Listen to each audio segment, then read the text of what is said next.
Om Namo Bhagavate Vasudevaya. Om Namo Bhagavate Vasudevaya. Om Namo Bhagavate Vasudevaya. January 5th, 2019 in Chennai, and we're reading from Canto 10, Chapter 70, Lord Krishna's Daily Activities. We're going to read 31, 32, and 33. So 31 is on the board. Duta uvacha iti magada samruda bhava darshana kankshinaha prapana paramulam te Dinanam Shamvidiyatam. Dhuta Uvacha. The messenger said, Iti, thus, Magadha, by Jarasandhar, Samrudaha, imprisoned, Bhavat, of you, Darshana, for the sight, Kankshinaha, anxiously awaiting, Prapanaha, surrendered, pada, of the feet, mulam, to the base, te, your, dinanam, to the pitiable, sham, benefit, vidhiyatam, please bestow. So this is the end of the message given by the messenger from the kings imprisoned by Jarasandhar. Translation. The messenger continued, this is the message of the kings imprisoned by Jarasandhar, who all hanker for your audience, having surrendered to your feet. Please bestow good fortune on these poor souls. This is a really nice prayer. I was thinking, reading this, the last 3 lines are something that we could learn. You know, Bhava Darshana Kankshinaha, I'm anxiously awaiting for your darshan. Prapanam padamulam te. I am surrendered to the bottom of your lotus feet. Dinanam sham vidhiyatam. To this very poor soul, you please give your mercy. Such a nice, huh? There's one of the 9 processes of devotion is vandanam, or prayers. And of course we can say our own prayers, but we are also encouraged to repeat the prayers that we find in the Shastra. So, of course, the first line wouldn't apply to us because we're not imprisoned by Jarasandhar. So we wouldn't say that, but the second, third, and fourth lines here are very, very nice. Why don't we sing just those together in Sanskrit? Is that all right? All together. Bhavan darshana kankshina prapana padamulam te dinanam sham vidhiyatam. Very nice. Something, if somebody wants to memorize something, or you could memorize the English. Please give me your darshan. I'm anxiously awaiting for your darshan. I've surrendered to the soles of your lotus feet. I'm very poor and pitiable. Please give me your mercy. Okay, there's no commentary. None of the acharyas commented on this, so we'll read text 32. Shri Sukuvacha Rajadute Pruvatyevam Devarshi Paramam Duti Bibravat Pingajata Baram Pradurashidyata Ravi. Sukadeva Goswami said, when the king's messenger had thus spoken, the sage of the demigods Narada suddenly appeared. Bearing a mass of golden matted locks on his head, the supremely effulgent sage entered like the brilliant sun. So, right after they get this message from the kings, then another messenger comes. Narada comes. Anything surprising about this description of Narada? Anything about this description that you find interesting? He had golden hair. Usually in the paintings, he's shown as having black hair. But Bhagavatam says he has golden hair. matted golden hair, and he looked like the sun. It's very bright. So I think sometimes there's this idea that all these liberated souls look like Indians. You know? Just like, the Europeans worship Jesus, so they made him look European.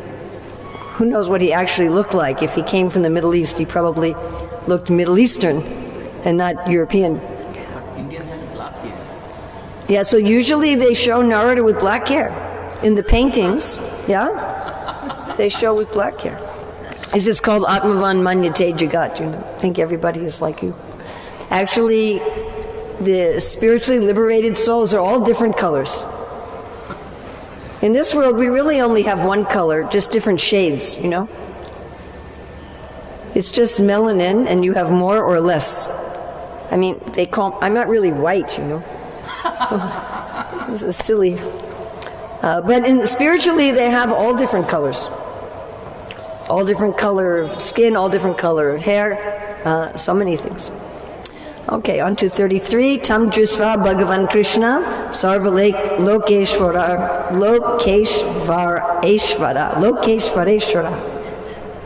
Sarva Lokeshvareshvara Vavanda Utita Shirshna Sa Sabda Sanugo Muda.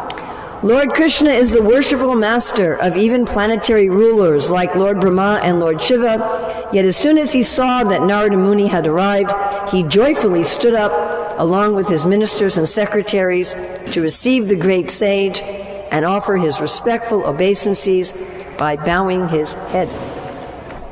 Purport. This translation is based on Srila Prabhupada's Krishna, the Supreme Personality of Godhead. The word Muda indicates that Lord Krishna was delighted to see that Narada had arrived. So here we see the Lord is showing ordinary etiquette. I mean, we stand up to see the Lord, right? The curtains open, we stand up. It says in Bhakti Rasamrita Sindhu, anyone who stands up for the Lord's procession can go to Vaikuntha. But here the Lord is standing up for the devotees. His devotee comes, he stands up. And then we bow down to the Lord, we stand up, and then we bow down. Sometimes devotees don't do that. Sometimes the curtains open immediately, they bow down. But if you see any videos of Prabhupada, you'll see first he stands up, greets the Lord, and then he bows down. So to stand up and then bow down. So why is Krishna doing this with Narada? Krishna is the Supreme Lord, Narada is his devotee. Why is Krishna standing up for Narada and then bowing down? Any ideas? I think you mentioned previously that Krishna is acting like a human. He's acting like a human. So, can you explain that a little bit more? Why acting like a human would mean that he stands up and then bows down to Narada? He's setting some example so that others can follow it. Yes, because externally, Krishna is in what varna? He's Kshatriya, and Narada is Brahman. So, of course, many times, the Brahmanas worship Krishna, and Krishna accepts. Even in Krishna's incarnation on this planet, many times the Brahmanas would worship him, and Krishna would accept their worship. This fact was very confusing to the son of the king of Kashi, Sudakshina. So you know this story? So Pandraka, he thought he was God. He had actually a benediction from Lord Shiva that he could dress up like Vishnu. So he dressed up like Vishnu, and he stuck on 2 artificial arms even. And he made imitation Kaustuba jewel, imitation helmet. Imagine if some, Bollywood actor dressed up like Krishna and came in and then said to all of us, okay, now you worship me. Take the deity off the altar and you worship me. So this is what Pandraka said. He said, you worship me. And the king of Kasi was his friend. So when Krishna refused, Pandraka said, you must give me your name You must give me your weapons and you must bow down to me. And Krishna says, I will not give you my name, I will give you my weapon to cut off your head. He said, and I will not take shelter of you, rather you will become the shelter for the jackals on the battlefield. So there was a fight. And in the fight, the king of Kashi was killed. Both were killed, Pandraka and the king of Kashi. And the head of Kashiraj was thrown over the wall of the city of Kashi. And so everybody went and who is this head? Because that morning, Kashiraj had told his queens, I will give you Krishna's head. So when they saw this head, they thought, oh, it's Krishna's head. And then they looked, oh, this is our king. So the king's son, Sudakshina, was very angry. He decided, Krishna has murdered my father, which is complete rubbish because it was a battle. It's not murder in a battle. And Kashiraj and Pandraka had started the battle. Krishna didn't start the battle. So Krishna was just defending his city of Dwarka. But Sudakshina said, Krishna's murdered my father. So he got this instruction from Lord Shiva, you can employ these black priests, black tantra. And so he was also told, this will be very effective to kill your enemy on one condition. Your enemy cannot be a Brahmana, and your enemy cannot be favorable to the Brahmanas. So Sudakshina thought, that's very good. Krishna is not a Brahmana, he's a Kshatriya. And Krishna doesn't like the Brahmanas very much, because he lets the Brahmanas worship him. He thought, what proper Kshatriya allows the Brahmanas to worship him? This is not right. So Krishna is not a friend of the Brahmanas, therefore I will be able to invoke this demon to kill Krishna. Of course it didn't work. The demon went to Dwarka. Krishna was playing some game, and he looks at Sudarshana and he says, you take care of this. And Sudarshana went and he sent the demon back to Kashi, and the demon killed Sudakshina, killed these Tamagun priests, destroyed the city.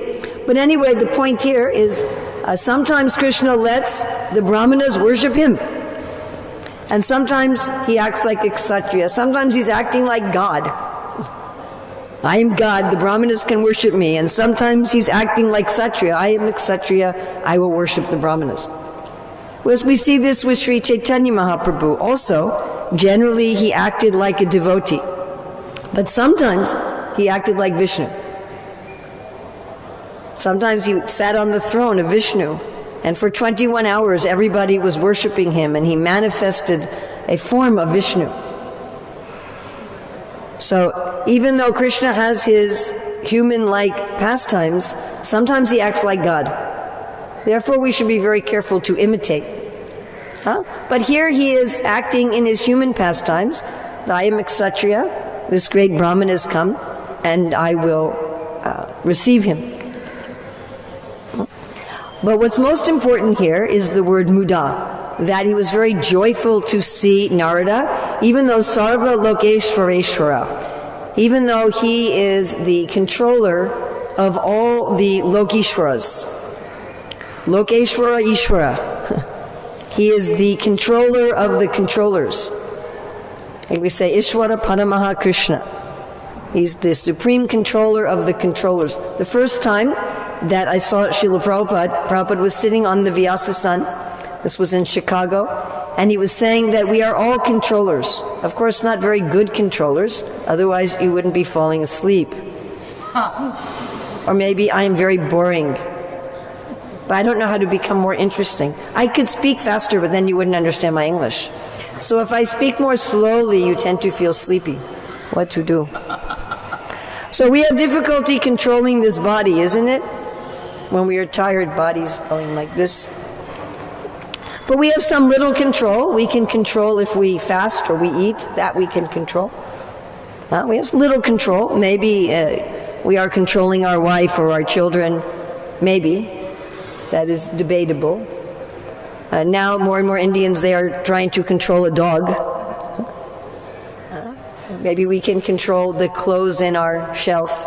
So we're little controllers, and then above us are controllers. We have the government, right? We have the demigods. And Prabhupada's saying, when you go to the controller over whom there is no controller, that is God. So he is the controller of the controllers. He's the controller of the controller. He can control even the great demigods. So why would he have someone who can give him joy? If you are the controller of the controllers of the controllers, you can get whatever you want. Who can give you something joyful? Even if you wanted to give something to some very rich man, Jeff Bezos, Bill Gates, what can you give them? Isn't it? I'm going to buy them a gift for their birthday that will make them happy. How will you do this? Whatever they want, they already have. What to speak of God? So anything he wants to become happy, he has immediately. Just by thinking of it. He doesn't even have to think immediately. It's there. It's already there. He's already the owner of everything. Oh, if I could control Brahma and Shiva and Indra and Vayu, what would I lack? Who could bring me any joy? And Krishna is the source of all joy also. Satchidananda Vigraha. All joy is coming from him. So how is it we can bring him joy? There is a saying in the UK, it's like bringing coals to Newcastle. So in Newcastle, they are mining coal. And if you bring coals there, what is the point? Or we say, offering Ganges water to the Ganges, or offering a lamp to the sun. What can you give? But still, we see here, Krishna is feeling joyful upon seeing Narada Muni. So why? Anybody have some idea? Why is Krishna feeling joyful? So he's standing up and bowing down, not only because he wants to set a human example, that is there, but also because he is so happy. There is reciprocation somewhere. There's some reciprocation, yes. When we see somebody that brings us joy, we tend to automatically stand up, don't you? I mean, we stand up to show respect. Somebody comes, they are senior to us, elder to us. So we were taught by our mommy and daddy when we were very small, you stand up and then you bow down. Like I see in India, you are very careful with your children. Stand up, bow down. We're teaching them, I see, from a very young age. So we are taught like that. But also we do that automatically if we really like somebody. Isn't that a fact? Yes. We don't have to be taught by mommy and daddy. Somebody enters your room, your house, and they bring you joy, you stand up immediately. And you may fall at their feet, you may embrace them depending on the relationship. So Krishna is also standing up here to see Narada because he is so happy.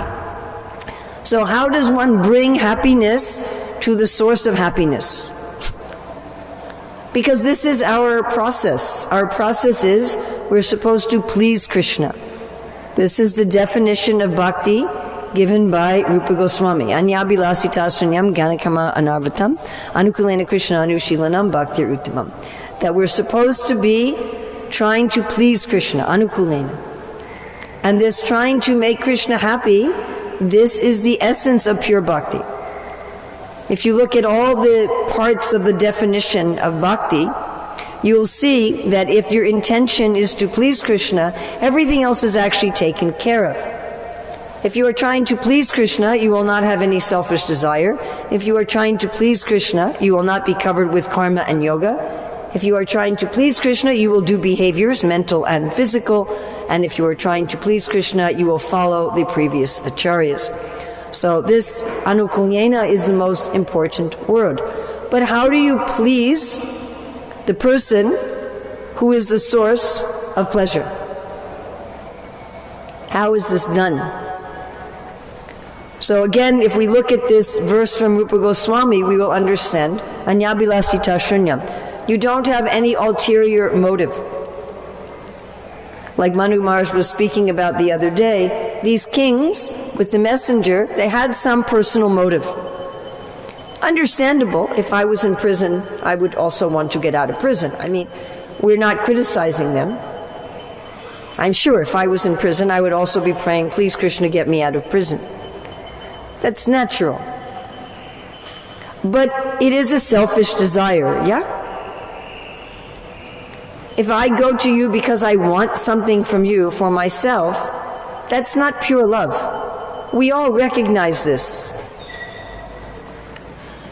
And this is a problem for people who are very opulent. My parents were extremely wealthy, and this was always a problem for them. They were very wealthy, very famous. That they would always wonder if somebody was being their friend, if they had some motive. That is one reason why wealthy, famous people like to be friends with other wealthy, famous people. That's one reason. There's other reasons, but that's one. Because then they can relax. They think these other people, they already have enough money, they already have enough fame, so they don't need anything from me. Huh? And even for each of us, we may not be so wealthy, so famous, but if somebody's coming to us to get something, it's not pleasing, is it? Or you just want something from me. Actually, just happened to me the other day. So I have 14 grandchildren, and sometimes they write me just to say hello, but usually not. You know? Usually I have to write to them. So the other day, one of them contacted me. Oh, hi, Bo, Grandma, how are you doing? How is everything? Just to talk, and I was so happy. I thought, oh, my grandson is writing me just to have a conversation. And then he says, oh, I'm going to take prasadam, I'll be back. Okay. Then he came back, he says, Grandma, I want to ask you a favor. Like, oh.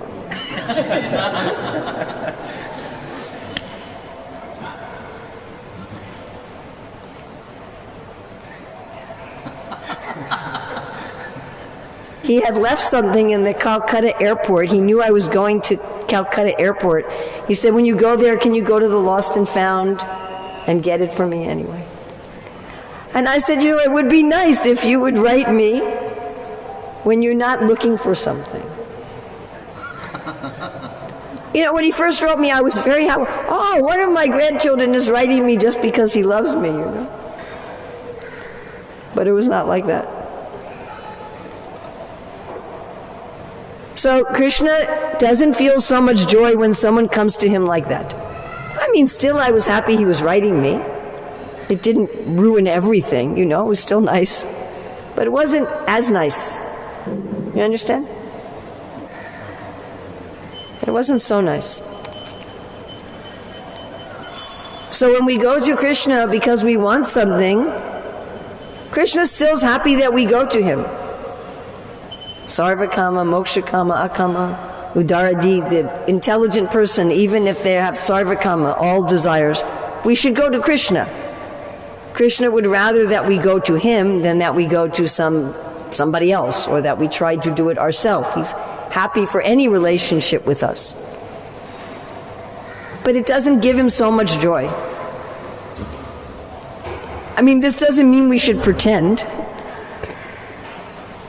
We should, oh, Krishna, I have no material desire, but actually I do, but I don't really. That's not pleasing either. Krishna wants honesty. The other day, some devotee was talking to me and said something and was disturbing. And I said, oh, I feel very disturbed when you say this. And the devotee said, oh, well, maybe I shouldn't tell you these things. I said, well, I don't want you to lie. So we don't want that either. We don't want people to tell lies to us. Right? So Krishna doesn't want us to lie to him. Oh, I have no material desire. I only want... And he sees our heart. Immediately he knows this is not true. He says, I know what you really want. You really want that car, and you really want, you want all the devotees in the temple to respect you, and you want that gulab jamun, and I know what you really want. So he doesn't like lies either. But if we really want to bring joy to Krishna, we need to come to the point, honestly, where we are with him just to be with him. At least sometimes we should try for that. Even if we cannot do it all the time. Even if there are many times that we're saying, Krishna, could you give me the gulab jamun? And I love you too. At least sometimes we should practice trying to be with Krishna just for Krishna. Especially like our japa time, kirtan time. Times like this we should be practicing, let me be with Krishna just for Krishna. At least to practice. This is the idea of sadhana bhakti. I think we can do this, yeah? Even if there's somebody we want something from, maybe sometimes we can be with them without that in our mind. And just be with them. So that will make Krishna very happy. Even if it's just a moment where we just want to be with Krishna for his happiness. And anytime we can practice this genuinely, if we can cook for the deities and we're not thinking I'm going to eat the prasadam later, Anytime we can serve the devotees like that. Generally also when we serve the devotees, we want something. We want them to notice us and to say, oh, very nice service you've done. If they don't notice us, we become disturbed. Right? We want them to praise our service. I was in one temple a few months ago where the people who cooked and the people who served me prasadam were different. So the cooks would bring the prasadam and then someone else, and then they would leave. So the people who were serving the prasadam, I could actually say to them, I like this, I don't like this, because they didn't cook. So they served me this, oh, it was a terrible thing. I was like, oh, that's... So later that day at the program, the person who actually cooked came up to me. Oh, I cooked for you today, lunch. I said, oh, thank you. And then I was thinking, what nice thing could I say? I said, oh, that sabji, it was really just wonderful. It was. And then she said, what about the salad? And then I was like stuck. I didn't know what to say. It was so bad. It was just, you took one taste, it was, ugh. And I just didn't know what to say. And I thought, I don't want to lie, but I don't want to be honest. So I pretended I did not hear her. And I just said, I really appreciate that you cooked for me. And that sabji was wonderful. And again she pressed, what about the salad? I said, I didn't like it so much. I didn't tell her how bad it was. It was really bad. I just said I didn't like, and immediately she was just like,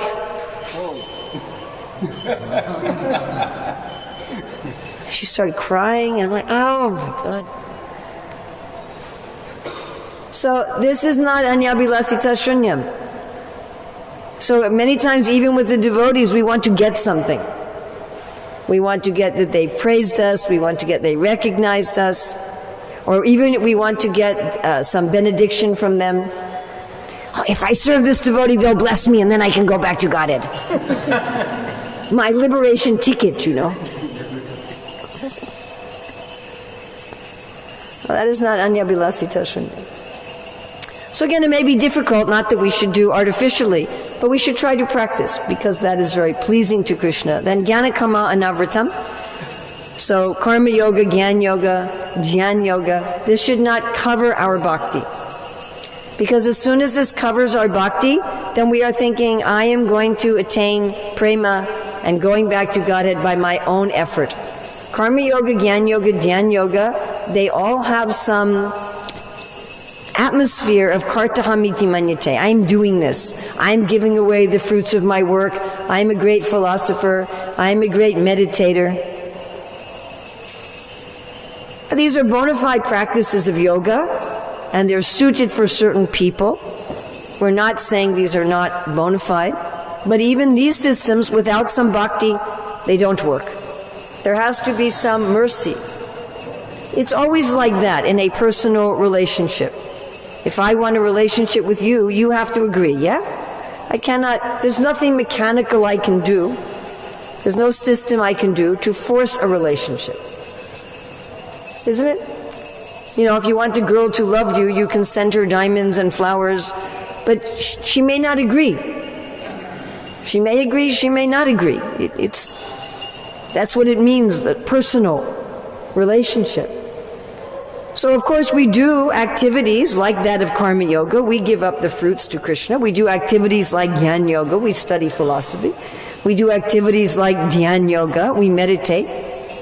Prabhupada says with the Gayatri mantra we meditate. Even the word is dhimahi. Prabhupada said our japa is also smaranam. Japa is not kirtanam, smaranam. So we are doing all these things. But the mood is bhakti. The mood is not karma yoga, Jnana yoga, Dhyan yoga. The mood is like this verse. Please give me your mercy. I am poor, I am fallen. Not that, oh, I have done so much sadhana. I have chanted so many mantras. I have distributed so many books. I've waved so many sticks of incense. Mercy, mercy, come on, come on. No, I'm very poor, I'm very fallen. I've never done any devotional service. Superficially, okay, but not actually. What have I done? You know, I become so proud. Today I was able to find a gardenia to offer my Giriraj. Oh, I've offered a gardenia. But what does Krishna care? He has whole gardens of gardenias. So not covering our bhakti with these other processes which deny the aspect of the personal relationship, which make it about that I can force Krishna. So the material desires are, I'm with you not exactly because I love you, but because I want to get something from you, and being covered by these other things, it's, I can force you. I can do something that will force you. You know, we do this in our human relationships.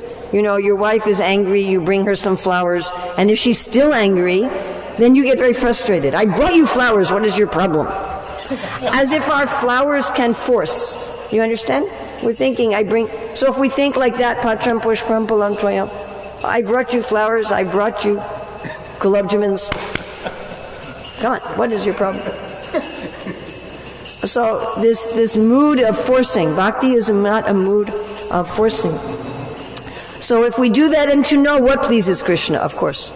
We have to know what pleases Krishna. And my dear friends, that can be very subtle. It can be very subtle. There's subtle anarthas involved with what we believe is pleasing to Krishna. And as we advance in bhakti, we will get revealed more and more and more that some things we think are pleasing to Krishna are actually not. There's something wrong with the mood and something wrong with the behavior.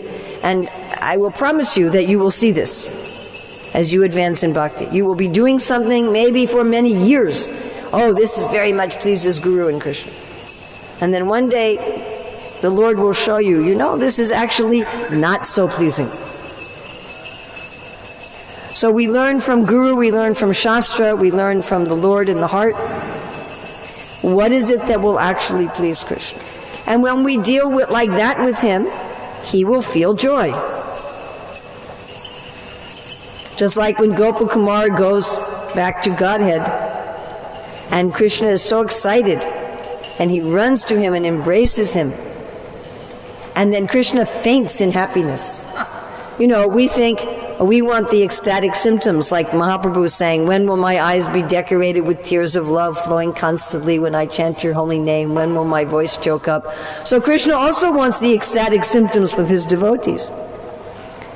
Krishna's joy is always increasing. So when Krishna sees a devotee like that, who just loves him, there's nothing duplicitous. And then Krishna feels very happy, and he runs to embrace the devotee, and he faints in ecstasy.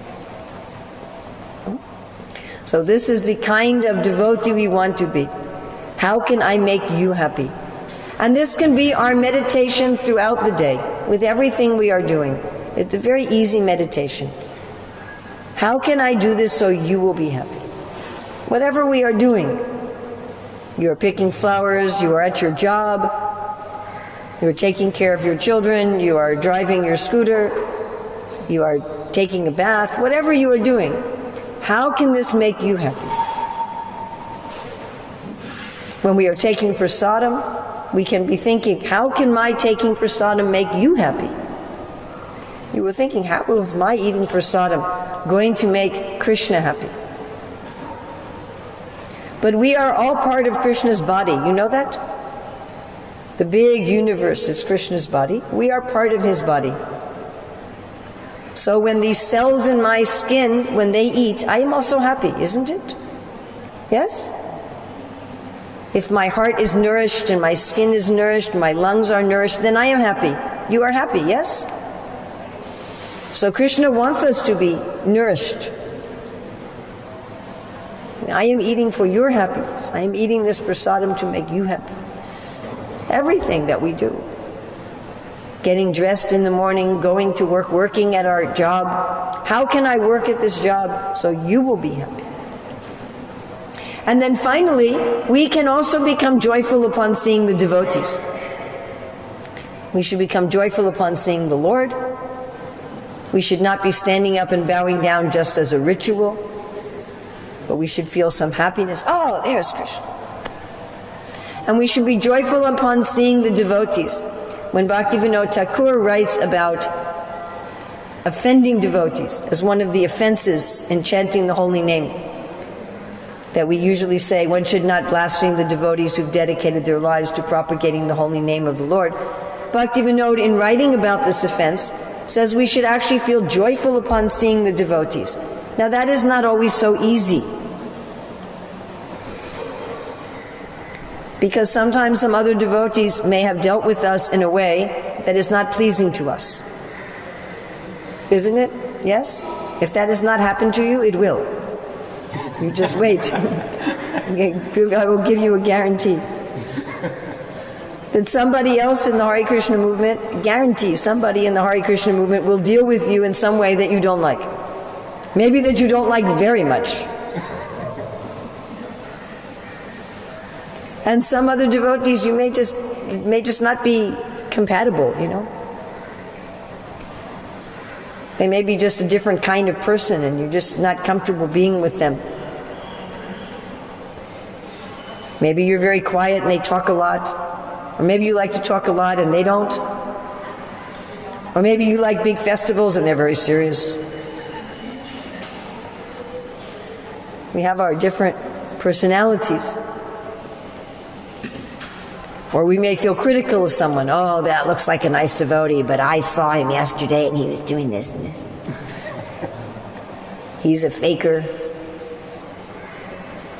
So many ways it may be difficult, but at least we can always understand here is somebody who wants to serve the Lord. We don't have to be best friends with everybody. In fact, my god sister Jamuna, she went with one other god sister, Dina Tarini, and they got their own place and they were doing their own program. And some of the devotees were complaining to Prabhupada, oh, they're not staying in the temple, they have their own program. And so Yamuna went to Prabhupada and said, if you want us to, we will go someplace else. Prabhupada said, why do you always want to change?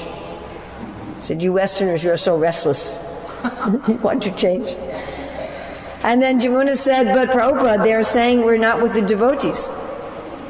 He said, if two are compatible, if you are two people and you are compatible, you will make all advancement, and 200 that's not compatible, nobody will make any advancement. So we do have to choose our association. We should not associate with devotees that will pull us down, even though they are devotees. We should choose compatible association. At the same time, whenever we see a devotee, we should feel joyful. Just because they are not compatible association for me, doesn't mean they're not a devotee. You understand? They're still devotee, maybe much, much more advanced devotee than me. Somehow our mood is not compatible. Okay. We are different people. Like Prabhupada said, in the country, there's different political parties. Right? In India, you have different political parties. And sometimes they are really criticizing each other, really fighting with each other. But if there is a war, they join together, they fight. And they are both working, or two or three. How many parties you have here? Hundreds of parties. Sometimes they also, everybody cares, at least in theory. All the parties, they care about the good of the country. At least that is the idea. Maybe not actually true, but that's, you understand? So many different parties, different views. Somebody wants to build a highway, somebody doesn't want to build a highway. Okay. Now in America they're fighting, should they build a wall? You know this? They want to build a wall to keep out the Mexicans and the Hondurans. Right? If they should learn from China, it doesn't work. It will just become tourist attraction, that's all.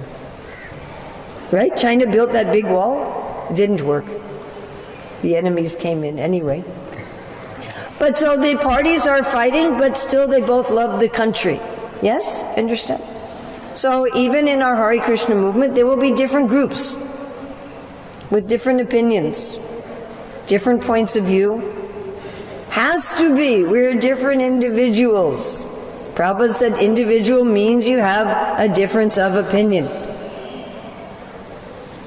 But still, we should feel joy whenever we see a Vaishnava. And if not, we need to meditate on that devotee's good qualities. It doesn't mean we have to live in the same house and take prasadam with them and do our service, but we should always feel joy. Never envy, never criticism. And we are thinking, even Krishna is feeling joy upon seeing this devotee. What is wrong with me? And this is our practice for the spiritual world. In the spiritual world, there are also different groups of devotees. There are different groups of cows, different groups of cowherd boys, different groups of gopis. And they have different opinions about how to please Krishna. They do not all agree. They don't. Some of them say we want to please Krishna. Like you read in the Nectar Devotion, some of the cowherd boys, they're very joking with Krishna. They insult Krishna. And some of the cowherd boys, they're very respectful. So the respectful ones, they're thinking, how are these other cowherd boys speaking to Krishna like this? And the ones who are insulting Krishna, they're thinking, what's wrong with these boys? Don't they like to joke with Krishna? But this is natural. So how we deal with the devotees here is preparing us for the spiritual world. And so many different people, different opinions, different points of view. But as long as it is within Guru Sadhu Shastra, it is all right. So we want to make Krishna happy. How can I act so that Krishna will feel joyful upon seeing me? How can I eat? How can I dress? How can I speak? How can I walk? So Krishna will say, ah, very nice. And how can I cultivate a mood of seeing joy in the other devotees? So questions, comments, additions, subtractions, chastisements? Yes? Clarification. Yes. Oh, after him, then we'll give you the mic. Okay? So you are making one point that someone served you, which you don't like it. Sometimes we see when some guests come in a temple, we cook for them. But our intention is not for Krishna there. Our intention is to please the devotee only. Somebody else just asked me this question the other day. They said, when I'm cooking, I'm thinking about the humans who are going to eat, the other devotees or the guests. But Krishna has his associates.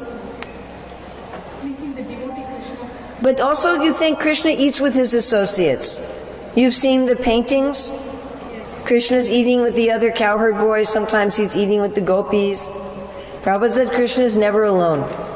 When you feed Krishna, you also have to cook for his associates.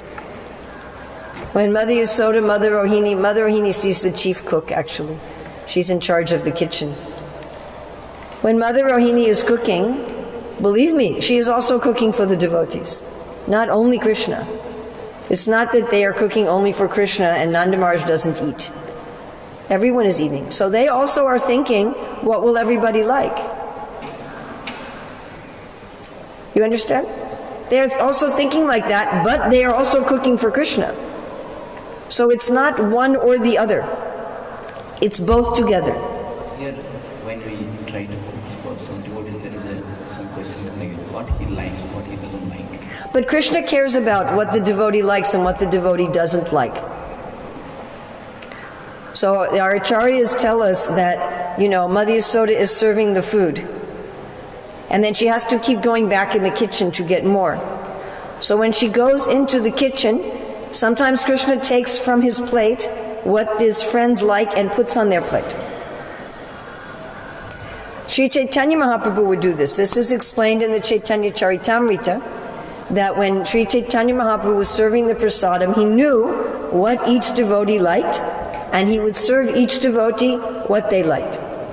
So the pure devotees also like some things and not other things. This personal taste is there among us conditioned souls. I mean, I have certain things I like mostly because of my childhood. What our parents cooked for us, do you understand? Just like my family heritage is Russian. My great-grandparents, they're from Russia.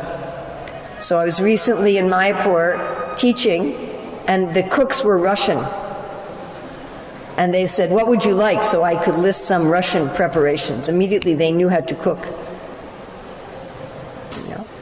I said, I don't usually get these when I travel, only if there's Russian cooks. So, in this world we like things because of some conditioning, you understand?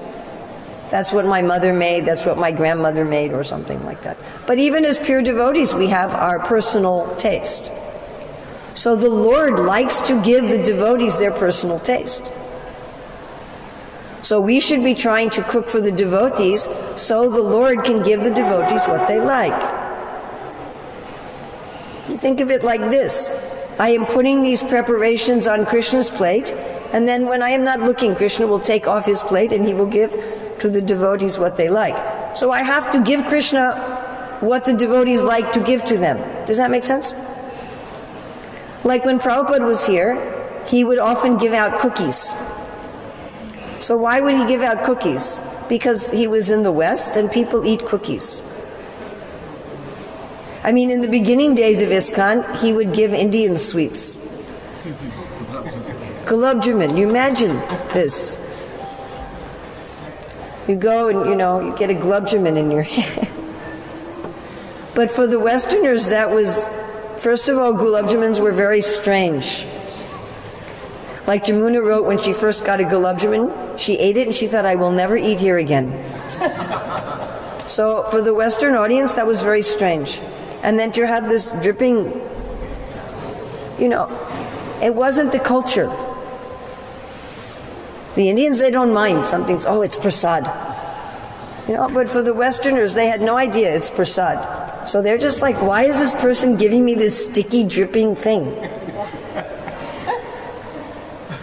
So then they started making cookies. Do you call them cookies here or biscuits? What do you call them? Cookies. American. You're using American English. So they would make cookies. Why? Because Prabhupada was in the West. So they were cooking for Prabhupada, but what Prabhupada would want to give. Just imagine if you are feeding people and there's nothing there that somebody likes, then you are feeling very bad. Right? If I have some guests come and the cooks have made something that I cannot share with my guests, I will feel very sorry. So these guests are coming to Krishna's home. If he has nothing he can share with his guests, then he will not be happy. Saying, these guests have come, you are cooking. I am wanting to distribute the prasadam and there's nothing to give them. He will not be pleased. So you can still be thinking, I'm doing this to please Krishna. Krishna will want his guests to be served according to their personal taste. Don't try to please the guests independent of Krishna. Otherwise, if you try to please the guests independent of Krishna, they may be pleased, they may not be pleased. And if they're not pleased, then you are feeling hurt. But at least you are doing your best that Krishna will be happy. And Krishna is happy with the intention. Krishna is not so concerned with the result. He's happy with the intention. If your intention was, I cook something that Krishna can give to the guests that they will like, that is first class. Is that all right? Well, he has a question also. So. Oh, so I haven't answered the question. Not all right. We have answered, but somewhat clarification. Okay, well, all right. First we'll take this gentleman, because almost 9 o'clock. Yes, sir. Hare Krishna. Hare Krishna. Mataji, I am a newcomer in this field, to be very honest with you. Okay. And I am a professional. Oh, very good. What is your But profession? I feel. What is your profession? I am a general manager of a company producing biscuit, cookies, cakes. Oh. Bread. Okay. And that is. But my question, as you say, the mood. You say mood. And here Prabhuji says that 16 times Hare Krishna. So 16 times if my mood is not allowing, maybe would Krishna allow me, okay, you do 2 to 4 times, but peacefully, with mood. This is a very common question. People will say, is it better 2 rounds with good mood or 16 rounds with bad mood? The answer is better 16 rounds with good mood. I find it a kind of strange question, that why should chanting more put you in a bad mood? But the principle is you should fix up for chanting what you can do happily. That is the principle, nicely explained in the Nectar Devotion. So if you can happily chant 2 rounds, you do that. And then you try to increase. Gradually. Yeah, gradually. I mean, some people immediately, they can chant 30 rounds happy. That is individual. You should do what you can do happily because it's explained in the Bhagavad Gita, if we give something in a grudging mood, I don't want to give you this. I don't want to. And someone tells us, you must give. I don't want to give. Okay, I'll give you. Immediately it goes in the mode of passion. Our charity becomes in the mode of passion. So if some superior says to us, you should do like this, and we don't want to, but because we have some obligation to the superior, we do it, that is in the mode of passion. And things done in the mode of passion, they don't give such nice results in the end. So better to avoid. But work on having the right mood. Try to cultivate a right mood, so that it is an act of will and an act of love on your part. Because there's power, because it comes from Prabhupada, 16 rounds. Therefore, that has a lot of power. That's why. If you want to know why the number 16 for rounds is very, very powerful, it's because it's the instruction of Srila Prabhupada. And Krishna honors that. Prabhupada could have said 4 rounds or 12 rounds. There's not some statement in the Shastra 16. And traditionally among the Vaishnavas, each guru would fix up for each disciple some number. But Srila Prabhupada wanted to make a standard for the world. So he fixed at 16. And because he said, you chant 16 rounds, you follow these 4 principles, you will attain pure Krishna consciousness. So Krishna is honoring this.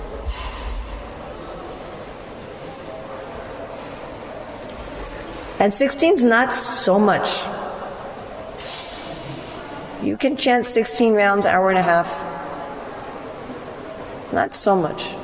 In America, they say the average person, average is watching 6 hours of television, which I do not understand that. How does a person have 6 hours every day to watch television and still cook and go to work and brush their teeth? I don't understand. But most likely, 1.5 hours every day we are spending in something completely stupid and useless. Probably. But anyway, do what you can do happily. Prabhupada does say we should force the mind to think of Krishna, but do what you can do happily. If there's resentment and bitterness, that's not good. Is that all right? That's okay. That's all right.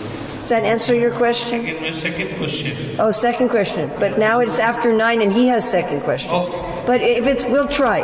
Let's see if I can answer very fast. Okay, I'm happy to hear your answer. I'm happy. Are you happy? Okay. Krishna will arrange, you will get an answer for your second question. He's very good like that.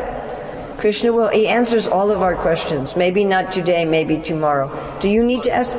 Tomorrow you'll ask. Okay. I'm supposed to give class again tomorrow. So then you can ask, but it's after 9. And right now everyone's big question is, what's for prasadam? So tomorrow, okay? Srila Prabhupada ki jai.